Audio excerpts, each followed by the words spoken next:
उपनिषदामध्ये सांगितलंय, यस्य देवे परा भक्ती यथा देवे तथा गुरौ तस्यैते कथिता ह्यर्थाः प्रकाशन्ते महात्मनः. या मंत्राचा अर्थ असा की ज्या व्यक्तीची ईश्वराविषयी उच्च कोटीची भक्ती असेल आणि तशीच गुरूंच्या विषयी उच्च कोटीची भक्ती असेल, अशा महात्म्यालाच वेदांतात सांगितलेले विषय स्फुरित होतात, नीट कळतात. म्हणून गुरुभक्ती, ईश्वर भक्ती सदा केली पाहिजे, आपली ही परंपरा आहे.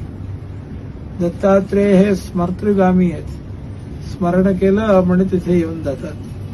म्हणून त्यांच्या उपासनेचं खूप महत्व आहे.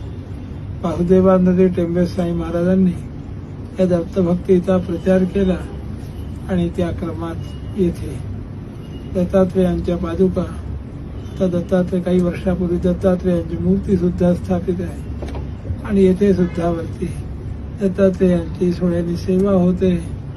आणि या दत्तासेवेतच लोकांना रोज अन्नदान, हवन आणि वार्षिक त्याच्या वेळेतले पर्व आणि हे पालखी वगैरे हे सगळी कार्यक्रम होत असतात.